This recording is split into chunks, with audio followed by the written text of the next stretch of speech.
Yo, Tony D here. I'm gonna dive into a little Doom Patrol. Always love Doom Patrol. I'm not gonna go through the trade paperback, but I'm just showing you this. Get you a collected run. Book one is fantastic. $29.99 US. It probably still holds up. Wasn't sure when I bought this, but trade paperback worthy for sure. But you know what your boy likes to do? I like to have the comics for some reason, get my hands on them. For the purpose of this video, I wanted to just do, hey, the start of the run and the end of the run for Grant Morrison. Crawling from the Wreckage. Let's get into this. Where it leaves off is following the fallout of the Invasion crossover. Morrison uses that as a narrative, as a clean slate. Say Doom Patrol's fractured, they're grieving, directionless, perfect conditions for the weirdness to begin. And I'll just highlight certain things in the journey that I thought were just profound for me. And you get into Cliff, and this off the bat, the get-go, you get into this, him remembering and the wreck, and he's talking about saving it, the beautiful bits, his brain. And that, when I first read that, I was hooked. And crawling from the wreckage, so he can dream, which is just horrific in this case. And Robot Man, he is institutionalized. He's grappling with the trauma of being a brain in a metal body. And Morrison captures that extremely well with his artistic writing. And so there's a despair that Robot Man has, and it's just raw and deeply human to be in a situation that he's in. And Morrison is just, with his clean slate, he's rebuilding this thing. He's actually changing the typical comic book to something else.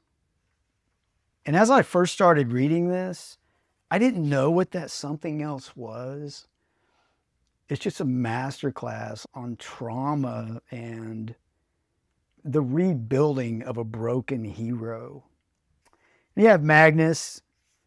He's talking to him about potentials, but the pain is just there where he just can't. Feeling is almost just being literally cut off from the earth. He can just see, and they capture that beautifully in here, where it's more than just saying it. Grant Morrison literally paints the picture of it. It's just beautifully crafted. It is definitely worth having a trade, I'm telling you. Now we're getting into Negative Man. He's recovering as well. And he hears this strange noise.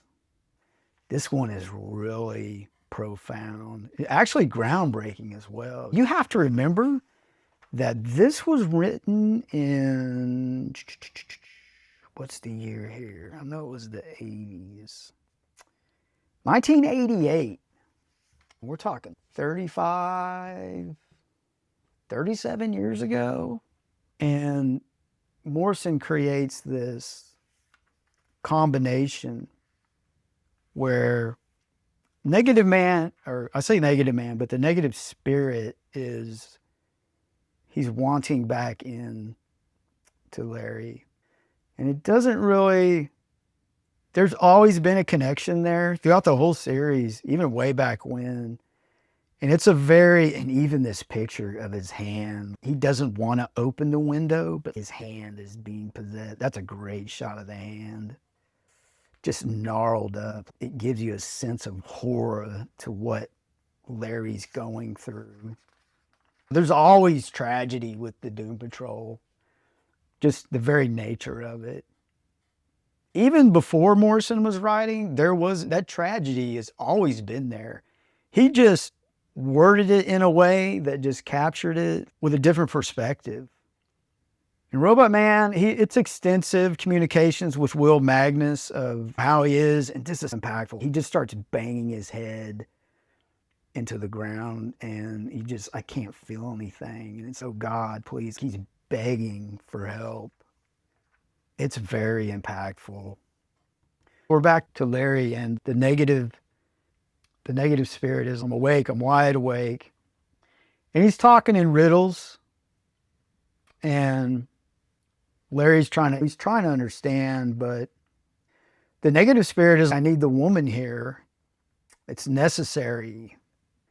And Larry's, what are you talking about? He's not quite getting it. And it's almost like he's torturing him. I don't think he is, but it's displayed like it's just torture. He's, take my hand now. And he's like, no. And he's begging to not go through this. And it's telling him it's time to go. He wants that nurse, Dr. Poole. And he's like, we've been waiting for you. Take my hand. And this is very kinetic, and it's very, just pops off the page, pops at you. It's transformative. So in his healing, there's some transformation going on. We cut over to Robot Man again and his journey of healing. And he introduces him to Crazy Jane.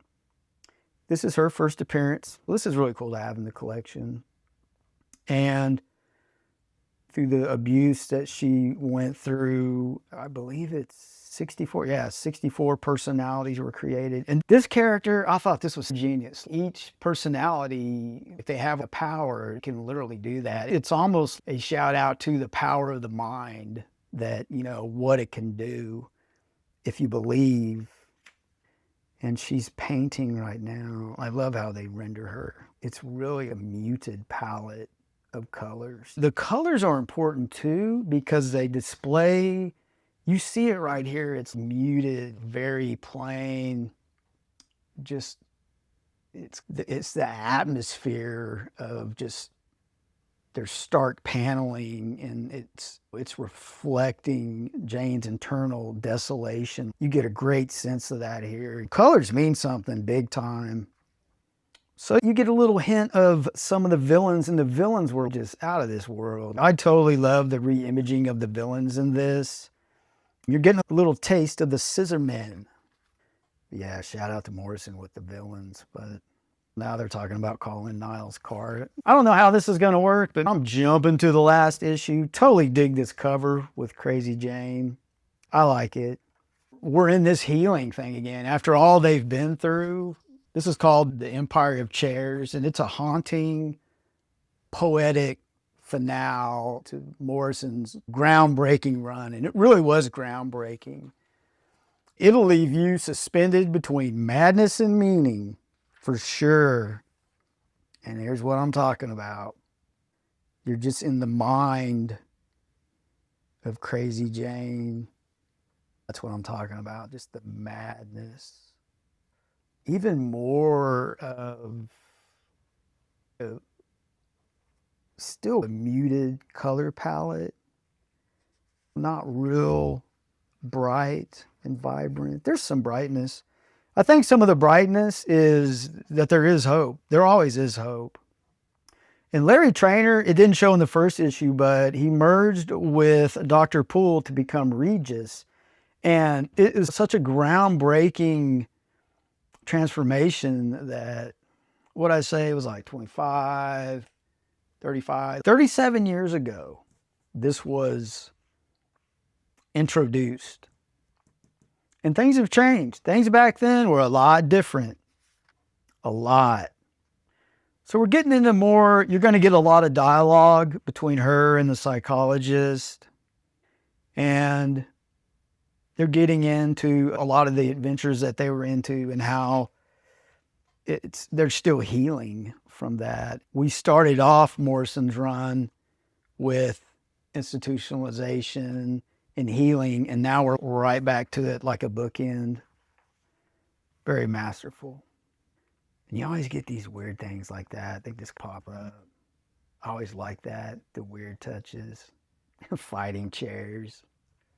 And she talks about how the air smelled metal when she woke up. This is everywhere. The chairs, it's just totally weird. Morrison really would go out on the ledge, man, and just let it go.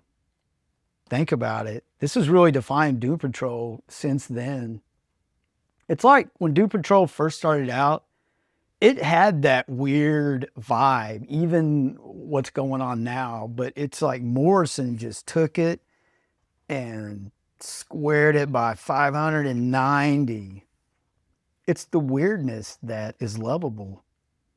It's just great artwork. It's really not a review. It's just a flip through, a beginning and an end. That's all about healing. So they have a little adventure here. Heavy metal. And you can see the tension building with her friends are being overcome. And she's even saying, don't kill me. She's still that scared child. It's always there, never went away.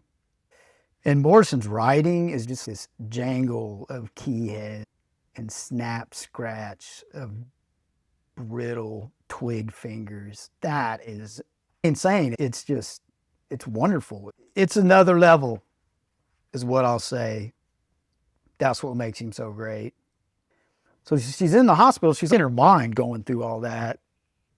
And I believe, yeah, she's discharged. It's just the meditation on mental illness, identity, and recovery. This whole run, it doesn't offer any easy answers or heroic triumphs.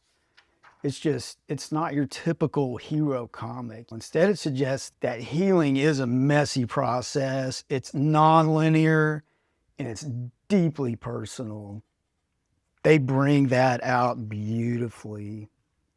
And this is kind of tying up the loose end and see the muted. It's just, oh man, it's wonderful. Just that whole rendering of the hair looks like tears. Just, it's layered perfectly for this scene. Robot Man comforts her and we're going to go home. And this doctor is, when we wheeled her away from the ECT and she was holding her hand, she pressed something into her palm. And she's, I hope they never find it. It's a coin with a question mark. When Cliff takes her to Danny the Street, which is a very neutral place where you can thrive and be happy. It's another world where maybe she can complete her healing, maybe not, but it's really a quiet, compassionate gesture. It is such a great ending to a run. You get a little extra right here. You feel the way I felt when I read it. I felt every time I would read the stories and get through them, I would always feel I was missing something. There was never a sense of completeness as far as a reader, but I think that's done on purpose so you can think more of what's going on. Doom Patrol is very psychological. It's very deep. I don't think a little kid would get into this at all. I wouldn't have, but if you're at that point where reading that makes you think of things after you read it, this is a perfect run. And I'm sure there's people that don't like this, but I love it. It's just people change as you age or just your personality. You just get there. So yeah, I would highly recommend getting the trade paperback. It's a wonderful read. The villains are wonderful. The relationships, very layered, very impactful emotionally. So there you go. Hope you enjoyed the little ride there, and outro, get it?